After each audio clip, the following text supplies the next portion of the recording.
segala aktivitas kita, segala keadaan dan kondisi kita tidak lepas dan tidak luput dari pengamatan Allah Subhanahu wa taala. Besar maupun kecil, nampak di mata kita maupun tidak nampak di mata kita, Allah Subhanahu wa taala melihat dan menyaksikan semuanya. Engkai narekam Allah Subhanahu wa taala. Tujuannya untuk apa? Tujuannya melo iri pertanggungjawabkan resori munrinna Allah Subhanahu wa taala. Segala yang kita punya, segala yang kita miliki, melo iri pertanggungjawabkan resor munrinna Allah Subhanahu wa taala. Semua yang kita miliki akan kita pertanggungjawabkan resor munrinna Allah Subhanahu wa taala.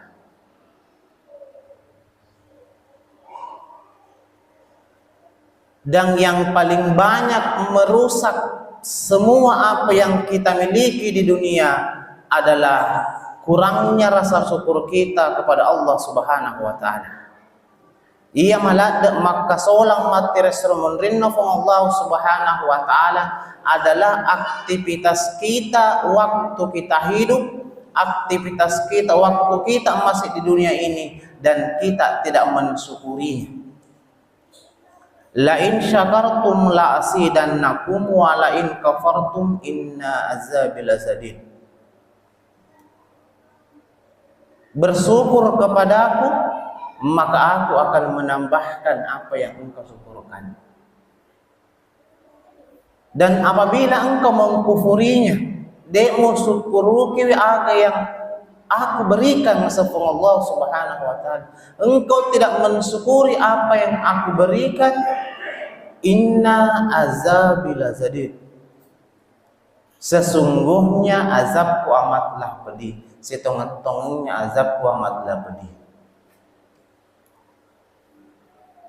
Dan sepakat para ulama bahwa mensyukuri apa yang diberikan oleh Allah Subhanahu wa taala yaitu mempergunakan apa yang Allah berikan kepada kita semata-mata untuk mendekatkan diri kita kepada Allah Subhanahu wa taala.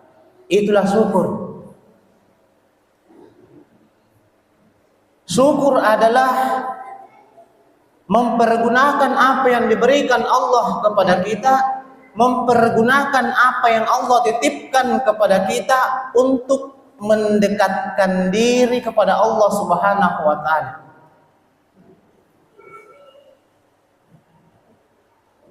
Sebaliknya, yang tidak mensyukuri apa yang diberikan oleh Allah Subhanahu wa taala adalah tidak mempergunakan apa yang diberikan oleh Allah Subhanahu wa taala untuk mendekatkan diri kepada Allah Subhanahu wa taala.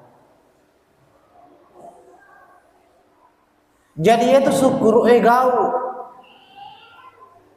Nasat to panditata syukur itu adalah perbuatan.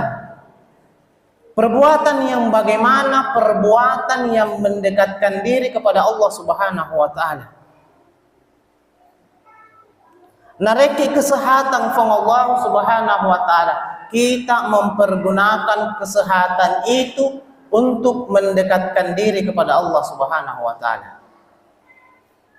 De nareki sehat from Allah Subhanahu wa taala, nah sehat itu kita tambah jauh kepada Allah Subhanahu wa taala.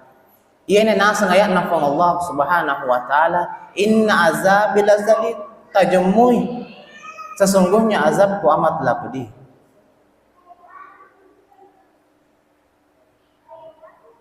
Sepakat topan retata maka syukur itu adalah mempergunakan apa yang kita punya untuk mendekatkan diri kepada Allah Subhanahu wa taala.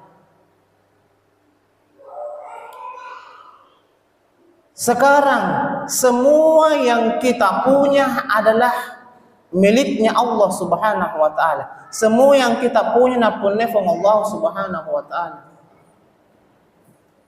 Nareki kesehatan kita gunakan mendekatkan diri kepada Allah Subhanahu wa taala. Nareki warang-parang kita gunakan mendekatkan diri kepada Allah Subhanahu wa taala.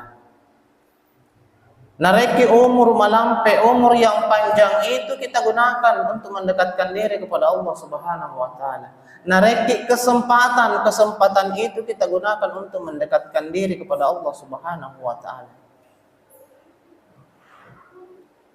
Olehnya itu sebagian besar ulama kita menegaskan bahwa syukur itu adalah perbuatan, yaitu syukur gau-gau. Mapan nasal dari Allah Subhanahu wa taala. Karena jangan sampai ada di antara kita mensyukuri kesehatan yang dia punya, maka bawang alhamdulillahirabbil alamin, sehat ni kiade na pakai kesehatan na untuk mendekatkan diri kepada Allah Subhanahu wa taala. Iyan ay maladak makasolang rasulullah Allah Subhanahu wa taala. Kenapa? Karena ini akan kita pertanggungjawabkan di hari kemudian kelak. Yang mana melo dipertanggungjawabkan? Tangan kita, mata kita, kaki kita, kepala kita, apakah kita gunakan untuk mendekatkan diri kepada Allah Subhanahu wa taala? Engkau mungkin ka syukuruki watakkaleta, engkau mungkin ka syukuruki umurutta, engkau mungkin ka syukuruki ajeta, matatta, watakkaleta secara keseluruhan untuk mendekatkan diri kepada Allah Subhanahu wa taala. Karena substansi syukur itu tadi, ia naritu semua yang kita punya dipakai untuk mendekatkan diri kepada Allah Subhanahu wa taala. Lebih istimewa lagi, semua yang kita punya, semua yang kita miliki dipakai untuk sapa ridona from Allah Subhanahu wa taala. Dipakai sapa riyonunna from Allah Subhanahu wa taala. Napani salam rasulullah from Allah Subhanahu wa taala.